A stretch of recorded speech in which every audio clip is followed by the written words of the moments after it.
How we doing, everybody? UFC Thoughts here, and today I'm going to be talking about UFC 294 Makhachev vs. Volkanovski 2, my thoughts on the card as a whole, and what's next for most winners and losers. Let's get right into it with the most impressive prelim winners. We start with the winner of the very first fight of the card, Sharabutin Magomedov, who beat Bruno Silva by unanimous decision. Let's look at his stats. 222 of 274 total strikes, 113 of which were significant, things I saw. Shara was crazy accurate with anything he threw, mostly his kicks, as he doesn't really like to throw punches in combination. Speaking of his kicks, them shits sound like whips, bro, especially his leg kicks. Bruno accrued massive damage on both of his thighs. It's fucking insane to look. It's like, ugh, and I have leg kicks highlighted as ouch! Crazy damage off his back like we haven't seen before. The only time I've ever seen someone do like crazy damage off their back is like Tony Ferguson and Kevin Holland in the Jacare Souza fight. But this dude was throwing fucking strikes off his back, bro. Problem with Shara, his takedown defense is fucking garbage and he needs to get up more. There were certain moments where Shara could have gotten up, but he opted to throw capoeira kicks, which is cool, I guess, for a highlight, but you gotta start getting up, bud. I'm gonna pair Shara with Cedric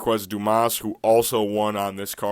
He beat Abu Azaitar by unanimous decision. I think this fight just kind of makes sense. Cedric West is starting to make his way into the UFC. 3 fights, 2 wins. Shara showed massive holes in his game with his takedown defense. Cedric West is starting to look like a pretty damn good wrestler, if you know what I'm saying. It's a good test for both. We skip a couple fights and go all the way up to Mike Breeden, who knocked out Anshul Jabli in round 3 at the 3-minute mark. Let's look at his stats. 1 knockdown, which was brutal, by the way. 94 of 181 total /significant strikes. 0 of 1 on takedown attempts, things I saw. Mike's got that dog in him.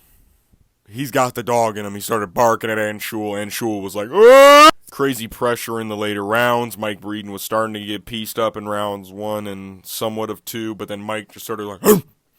Arr!" And Shul was like, "I don't know how to fight anymore," and he just started pressuring him super hard. Powerful right hands, nice combos, especially in the 3rd round. He actually started clipping Anshul a shit ton, and I was like, oh, motherfucker, why did I make this fucking my confident pick? Problem with Mike, he was cold early yet again, had a weird eyebrow flap. He had like stitches on his eyebrow, but he didn't bleed at all, but his fucking eye got cut off. It was weird. Mike also still leaves very big openings in his guard. In the 2nd round, he got clipped pretty bad early on, but he survived. I'm going to pair Mike Breeden with Mahashate, who I thought was going to be a cool prospect. He's on a 2-fight skid, I believe. I mean, Mike Breeden's 1-3. I mean, it makes sense. We skip a couple more fights, including one where a guy's testicle literally exploded and moved to Trevor Peek, who beat Mohamed Yaha by unanimous decision. Let's look at his stats. 83 of 123 total strikes, 61 of which were significant, 4 of 7 on takedown attempts, things I saw. Trevor has heavily improved, and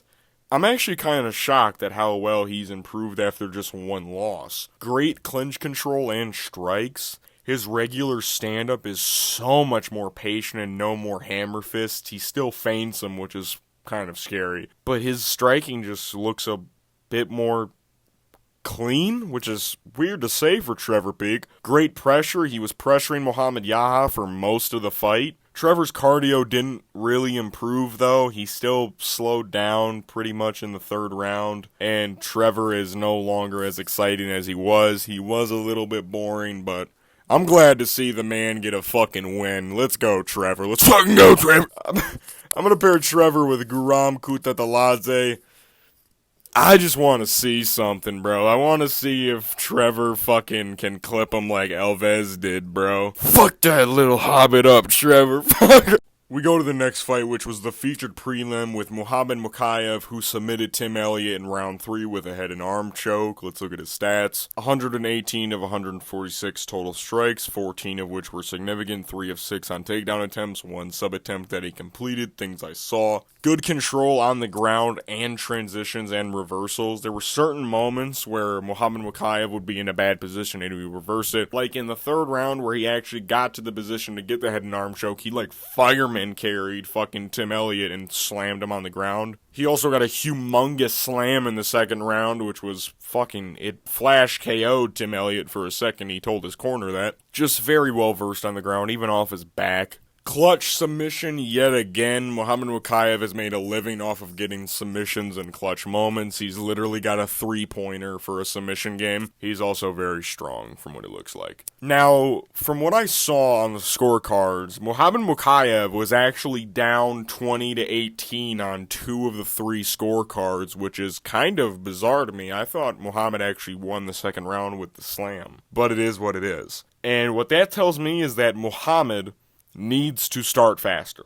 He has to start faster if he wants to actually be able to move up in this division. I know Muhammad has ideas of becoming the youngest champ at flyweight. He's going to need to start a bit quicker, because I'll tell you what, fucking Brandon Moreno, Pantoja, fucking Amir Albazi, Kai Kara France even, they're not going to allow that shit to slide. I'm going to pair Muhammad Mukayev with Alex Perez, who still hasn't fought since his loss to Alexander Pantoja, which, isn't shocking. He got fucking toasted in the first round. I think this fight, rankings-wise, does make sense. Muhammad Mukayev is going to move up, I think, to 10, and Alex Perez is 7. With the fact that Muhammad was losing this fight, I think not a far ranking spot above him does make sense. We go to the start of the main card where Said Nurmagomedov submitted Muin Gaufarov in the very first round about a minute in. Let's look at his stats. 5 of 11 on total / significant strikes, 1 sub attempt that he completed. Things I saw. Said had good kicks and spacing as he usually does. He uses the space to his advantage as he's a very long, bantamweight.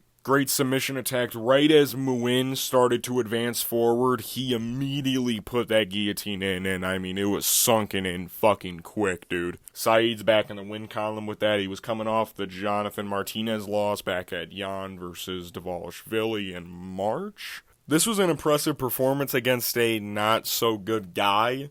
Muin isn't the greatest fighter. I'm going to pair Said with Mario Bautista, who was supposed to fight Cody Garbrandt at UFC 292. That fight fell through, so he fought fucking Damon Blackshear in a fight that, personally, I thought he lost. I thought Mario lost the fight, I'm not going to lie. But Mario is on a 5-fight win streak, I believe. And I think 3 or 2 of them are by finish. The kid's impressive, okay? I think this fight makes sense. Said did just submit Muin, but Muin's not that good, let's be honest. We go to the loser, who is, of course, Muin Gaufarov, who lost by submission in the very first round. Let's look at his stats. 1 of 3 on total / significant strikes, 0 of 1 on takedown attempts, things I saw. Just not a good performance. Ran right into the guillotine. Yet another loss for Muin. That's 2 in a row. This one's short and sweet. I'm going to pair him up with Matias Mendoza. Dude, these two are 0-2. They got finished in one of those 2 fights. Loser leaves town match. I don't fucking care. We go to the next winner, who was Ikram Aliskerov, who won via TKO over Warlley Alves in the very first round via flying knee and follow-up punches. Let's look at his stats. 1 knockdown and 26 of 36 total / significant strikes. Things I saw. Ikram had a great jab in this fight. Hell, he dropped Warlley with his jab. It wasn't considered a knockdown, I believe, but he fucking dropped him with it. Ikram has a push kick up the middle where he just throws it out there. He was pushing Warlley Alves across the octagon with it. It was beautiful. Accurate and solid shot selection. I am talking about the flying knee and subsequent follow-up shots. He threw a lead head kick. Warlley got kicked back into the octagon, and he just fucking threw the flying knee. Warlley wasn't expecting that at all. When Ikram saw blood, he went on the hunt. Of course, I'm talking about the flying knee and bullshit. I say we rebook the Nasruddin Imavov fight. I really find that fight interesting. Nasruddin, of course, his last fight was the weird no contest with Chris Curtis. But before that, he had the loss with Sean Strickland. I really want to see Nasruddin fight again. I say you book this fight either early next year. Some people are saying they want Ikram to main event against Roman Dolidze for that UFC Austin card. I'm down. I'm not gonna lie, I'm down. We move to the loser, who is, of course, Warlley Alves, who got knocked out in the very first round by Ikram Aliskerov. Let's look at his stats. 12 of 16 total / significant strikes, things I saw. Warlley landed an assortment of really good leg kicks on Ikram, which is something that may be present in Ikram's future. He landed, I think of his 12 strikes, I'm almost certain 6 to 8 of them were leg kicks. Warlley built decent pressure off of the leg kicks. If you see at the beginning of the fight, Warlley was being pressured, but after a certain amount of leg kicks, Worley started pressuring, which, I don't know, dude. Other than that, nothing really else of note. It was mostly Worley just got caught and died. I'm going to pair Worley up with Phil Hawes, who is another one of Ikram's sons. If Worley plans to stay at middleweight, this is the fight I believe is good for both. We go to the next fight, which was the weird no contest between Magomed Ankalaev and Johnny Walker. I'm not going to leave up like the bumper things because I think the fight that we all know needs to happen. I'm just going to talk about what both did and didn't do well. Stats: 16 of 23 total strikes, 13 of which were significant, 1 of 1 on takedown attempts. Things I saw: great feints from Magomed. For the most part of the fight, Magomed was mostly feinting, which allowed him to land big kicks, head and leg kicks. I think 30 seconds in, Magomed threw a heavy-ass head kick that if Johnny didn't block it, it would have been toast. Magomed did land some of his own good leg kicks. Nice body shots. The one that Johnny faked was actually a really good body shot. He landed like 2 of them in a row. Good way to take advantage of huge misses. Whenever Johnny went for like a spinning back fist, he clipped him, and when he went for the flying knee, of course, he got the takedown. Got to keep the knee away from the face, though, Magomed. Come on, dude. This fight was supposed to be so good. Let's go to Johnny. Stats: 17 of 30 total strikes, 14 of which were significant. Things I saw: solid right hand, lands at times. Johnny landed the right hand, I think, one really good time when Magomed was like kind of squared up. Johnny landed some solid leg kicks that Magomed's known for getting hit with. The fake out was kind of funny. When it happened, I was like, oh, motherfucker, dude. And then Johnny threw a flying knee from a squatted position. I was like, oh. Johnny ate the fuck out of that knee, by the way. Johnny looked fine. He definitely looked confused. I'm in the desert. While it isn't the answer the doctor was definitely looking for, he's not wrong. I say they should never let that doctor look into any UFC fight after that. One, he told Victor Henry he didn't get kicked in the nuts, even though his nuts are literally swollen. And Johnny Walker gave him a somewhat correct answer and looked like he wanted to fight, and the doctor was like, nope. Of course, the fight that needs to happen is Johnny Walker and Magomed run it back. I hope they do it late this year, maybe the December pay-per-view, maybe, or maybe as a main event for December 2nd or 9th. I don't know. We go to the winner of the co-main event, which was Khamzat Chimaev, who beat Kamaru Usman by majority decision. Let's look at his stats. 107 of 143 total strikes, 38 of which were significant, 4 of 12 on takedown attempts, and 1 sub-attempt that failed. Things I saw: Khamzat 10-8'd Kamaru in that first round. I know some people are like, damage. Kamaru landed, I think, 1 punch in that first round. Khamzat landed a shit ton and had control time and submission attempts, and it was dominant. I think that's a 10-8 round. Insane first round with pressure and back takes, what I basically just labeled. Very hesitant on the feet, and I think it's mostly due to him breaking his hand.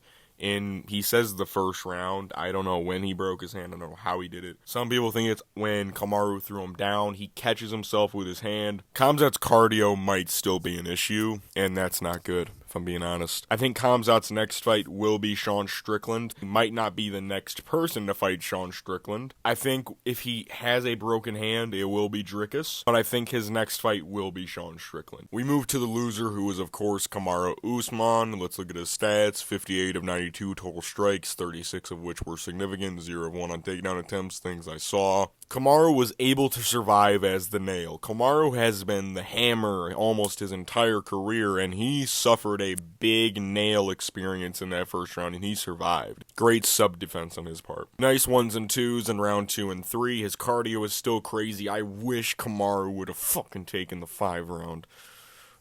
Struggled very early with the takedowns. He struggled to get up. I don't care. This isn't a loss. I scored the fight a draw. I had it 28-28. I think Kamaru won round 2 and 3. I can see you giving Khamzat either round 2 or 3. They're very close. I forget which round it was. I think I leaned more Kamaru. The other round was I think it's round 3. I think round 3 was the more even round. I wish you would have taken the 5. I wish Kamaru would have taken the fucking 5 round. I think Kamaru and Bilal Muhammad should fight. I want to see Kamaru shut this big-nosed bastard up. Charles Oliveira injured himself on purpose. And Bilal remember the decision Muhammad. We go to the winner of the main event, Islam Makhachev, who knocked out Alexander Volkanovski in round number 1 with a head kick. Let's look at his stats. 1 knockdown, 39 of 46 total strikes, 24 of which were significant, 0 of 1 on takedown attempts, things I saw. Good feints and patience from Islam. Islam wasn't rushing in and throwing stupid combinations. He was very patient using feints in his kicks, especially his left leg. His left leg kicks are actually pretty brutal. Leg, body, and, of course, head. Even when his back was against the fence, he was throwing good body knees, and when he had Alexander in the tie clinch, he was fucking whipping them shits. Brutal ground and pound. That clip of fucking Alexander's chin resting on Islam's fucking knee and just, no, dude, fucking, why'd you do that to Alex? I think Islam's next fight should be the Charles rematch. I think that's what Dana said, is that's what the next fight should be, but you never know. It's either Charles or Gaethje. Here's my thinking. If Chandler and McGregor doesn't happen, because here's my thing. A fight between Gaethje and McGregor for the BMF belt would do fucking numbers, bro. That shit would do numbers. Winner of that fights the winner of this. We go to the loser, Alexander Volkanovski. Fuck, man. God damn it. Let's look at his stats. 11 of 18 total strikes, 4 of which were significant things I saw. Alex had some nice leg kicks. He had some good control in the clinch. Just got caught with head kick, man. It happened earlier in the fight. He didn't really block it. He's kind of lucky that it didn't land where it did. The second time around, that shit was perfect, bro. Listen, bud, I'll be back, and I'm gonna come for Ilya Taporia. I'm gonna fight him in January. Don't fight him in January, Alex, please. I'm UFC Thoughts, and these have been my UFC 294 Makhachev vs. Volkanovski 2 Afterthoughts. What's next for most winners and losers? And yeah, this card was pretty fucking insane, man. A lot of fouls. The main card went by very fast. I had an adrenaline dump at fucking 4 in the afternoon. You're not supposed to do that at all. We don't have any UFC fights this weekend, which is kind of a bummer. And I know I posted this video a little late, but I got you guys some sauce on Wednesday with the October recap, and I'm gonna figure something out for fucking Saturday. Give me some ideas if you want of videos you think I should post for the Saturday upload. I don't know. I'll see you guys November 4th for UFC Sao Paulo. Hope you guys have a great rest of your day. Peace.